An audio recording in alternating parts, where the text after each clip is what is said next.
Hello बच्चों. So today we are going to discuss our worksheet number 19. Topic is sum of first n terms of an AP. In our last video we have seen how to calculate the nth term of an AP. तो आज हमने उस nth term को use करते हुए कैसे हम first n terms का sum ऐड करके उन्हें निकाल सकते हैं वो हम आज सीखेंगे. तो यहाँ हमें एक कैलेंडर दिया हुआ है जहाँ पे डेट्स हैं 1 to 30. अगर हमसे कहा जाए कि फर्स्ट रो को ऐड करो, हम सिंपली ऐड कर देंगे. सेकंड रो को ऐड करने के लिए कहा जाए वो भी कर देंगे. अब अगर हमसे कहा जाए कि डेट 1 से डेट 30 तक जितने नंबर्स हैं उन सबको ऐड करो, तो ऐड तो हम कर देंगे, लेकिन क्या होगा, टाइम हमें ज़्यादा लगेगा और हमें तो मैथ्स यूज़ करके टाइम को कम करना है ना. तो आज हम सीखेंगे कि कैसे हम इन टर्म्स का कैलकुलेशन, इनका मतलब सम निकाल सकते हैं, और वो जो फॉर्मूला हम यूज़ करेंगे उस फॉर्मूला को हम खुद फॉर्म करेंगे कि वो फॉर्मूला कैसे बना. तो स्टार्ट करते हैं. अब यहाँ पर जैसे हमें 1 to 30 जो है सम निकालना है टर्म्स का, तो हमने s यानी सम इज इक्वल टू 1 + 2 + 3 करके 30 तक ऐड करना. अब अगर हम पूरी लिस्ट को पलटते हैं, यानी 30 से स्टार्ट करके 30, 29, 28, सम तो वही रहेगा, हमने इसे बिल्कुल अपोजिट फॉर्म में लिख दिया. अब क्या करना है, लेफ्ट हैंड साइड में लेफ्ट हैंड साइड ऐड करें और राइट हैंड साइड के हर नंबर को उनके रेस्पेक्टिवली ऐड करते जाएं. जैसे 1 to 30 ऐड कर दिया, 2 and 29, 3 to 28, 4 to 27, हम इन्हें ऐड करते जाएं. तो ये s और ये s मिलके 2s मिल गया. 1s + 2, 1s is equal to 2s, और यहाँ 1 + 30, 2 + 29, 3 + 28 और सो ऑन. अब यहाँ आप ध्यान से देखो, हर पेयर का जो भी एडिशन करके रिजल्ट आएगा वो हर बार हमारे पास 31 आ रहा है. और ये 31 कितनी बार रिपीट हो रहा है, it is repeating 30 times. 30 times ये रिपीट हो रहा है. तो it means 2s is equal to 31 × 30. ये लिख सकते हैं ना हम, 31 टाइम्स 30, ऐसे लिख सकते हैं ना कि 30 टाइम्स रिपीट हो रहा है वो. और s इज इक्वल टू 30 × 31, और ये जो 2 है ये चला गया डिनोमिनेटर में, यानी आ गया 30 × 31/2. और जब हमने इसे सॉल्व किया तो आंसर इज 465. अब ये कैलकुलेशन की हमने सिर्फ इस कैलेंडर के लिए, लेकिन हम अगर इसे जनरल फॉर्म में यूज़ करना चाहे तो हमें एक फॉर्मूला बनाना होगा. तो इसको देखते हुए अब हम फॉर्मूला बनाएं. तो ये हमारी फर्स्ट टर्म यानी जो 1 था, फिर second term, third term, and this is nth term. अब यहाँ पर हम पलट के अगर लिखें तो 2s is equal to n × 2a + n-1d आ जाएगा, और 2 चला गया यहाँ डिनोमिनेटर में, तो फॉर्मूला बन गया 2a + n/2 × 2a + n-1d. और अगर ध्यान से देखें तो 2a जो है इसे स्प्लिट कर सकते हैं हम a + a में, तो हमने इसे अलग तोड़ दिया. जैसे ही इन्हें अलग किया तो हमारे पास, इसको तो आप पहचानते होंगे, लास्ट वीडियो में हमने सीखा था, this is our nth term यानी an, है ना. तो हमने इस पूरे की जगह अगर हम an लिख दें तो क्या बन गया फॉर्मूला, n/2 a + an. तो ये हमारे sum of first n terms of an AP के लिए फॉर्मूला है. हम चाहे ये यूज़ करें चाहे ये यूज़ करें. और उससे भी मज़ेदार एक चीज़ और है कि अगर हमें कोई, हमारा AP फाइनाइट AP है. फाइनाइट AP मतलब क्या होता है, जिसकी लास्ट टर्म हमें पता है, that is our finite AP. तो अगर कोई AP फाइनाइट है जिसमें लास्ट टर्म हमें पता है, तो फॉर्मूला और रिड्यूस होके क्या बन जाता है, s is equal to n/2 × a + l. l means last term. ठीक है. अब देखें हम इसे क्वेश्चंस पे कैसे अप्लाई करेंगे. तो अब पहला क्वेश्चन क्या है हमारा, जो एग्जांपल हमें दिया गया है, find the sum of the first 22 terms of the AP 8, 3 and -2 and so on. ठीक है. अब हमें फर्स्ट 22 टर्म्स यानी n जो है वो 22 है, और हमें s22 फाइंड आउट करना है. और AP है 8, 3 - 2, 8 मीन्स फर्स्ट टर्म, और D कैसे निकालेंगे, this term minus this one, 3 - 8 that is -5.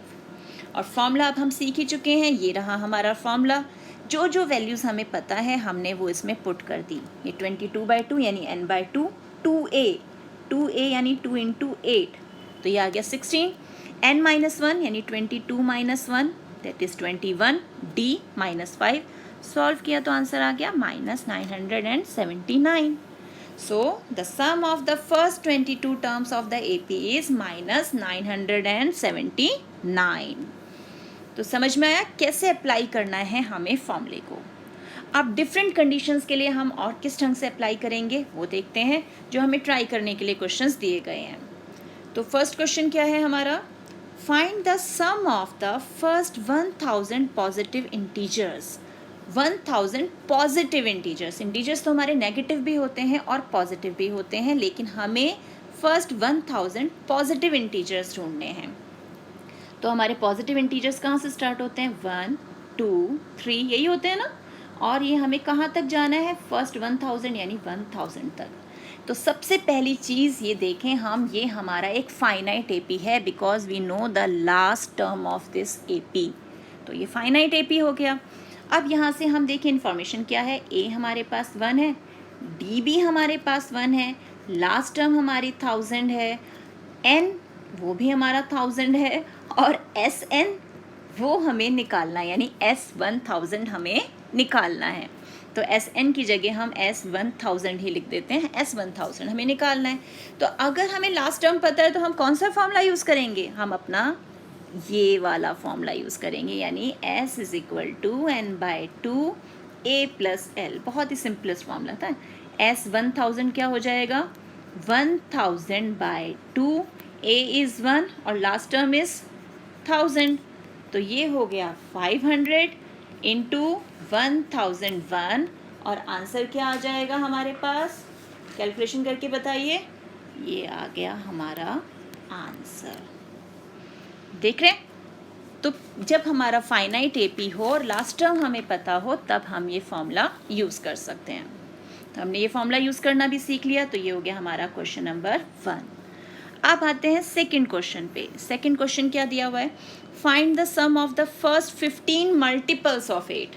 Multiples of 8 का मतलब क्या है, जो 8 से डिवाइड हों, यानी जो 8 की टेबल में आएंगे वही 8 से डिवाइड होंगे। तो एपी बनाए 8, 16, 24 and so on. First 15 multiples यानी n हो गया हमारा 15 और हमें S15 निकालना है। तो अब यहाँ से देखें, a हमारा 8, d कैसे मिलेगा, 16 - 8 दैट इज़ 8। अब बस फॉर्मूले में वैल्यूज़ पुट करते जाते हैं हम। तो हमारा फॉर्मूला S15 हमें निकालना है, तो S15 n/2, 15/2, 2a 2 × 8 plus n-1, n is 15 यानी 14 हो गया -1 करते ही, एंड इंटू d। अब इसे सॉल्व करें, 15/2 दिस इज 16 एंड 14 8 112। सॉल्व करके हमारे पास आंसर क्या आ जाएगा, 960। तो this is the answer for the first sum of the first 15 multiples of 8। अब आते हैं हम हमारे लास्ट क्वेश्चन पे। इस लास्ट क्वेश्चन को थोड़ा ध्यान से देखना, थोड़ा सा ट्रिकी है लेकिन मज़ेदार है। तो लास्ट क्वेश्चन में क्या कहा है, find the sum of first 22 terms of an AP in which d = 7 and 22nd term is 149। अब जो जो इन्होंने इन्फॉर्मेशन दी है ना, हम वो लिख लेते हैं। तो हमें क्या क्या दिया हुआ है, पहले कहा फर्स्ट 22 टर्म्स का सम निकालो, यानी हमें S22 तो निकालना है, ये हमारा थर्ड क्वेश्चन है। और D हमें दिया हुआ है 7 और 22nd टर्म जो है हमें वो 149 दी हुई है।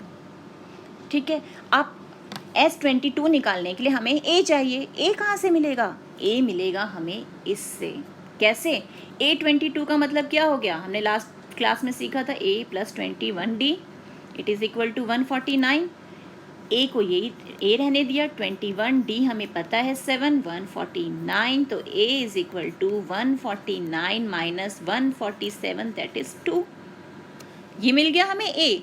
और उसके बाद हमें S22 निकालना है और सेकंड टर्म यानी लास्ट टर्म जो है वो 149 दी हुई है, यानी पहले ही हमें लास्ट टर्म भी पता है। अगेन हम लास्ट टर्म वाला फॉर्मूला यूज़ कर लें तो S22 is equal to n/2, 22 ही हमारा n है, a इज 2, l क्या है हमारा 149, और इसे सॉल्व करेंगे तो आंसर हमें क्या मिल जाएगा, हमें मिल गया 1661, दैट इज S22।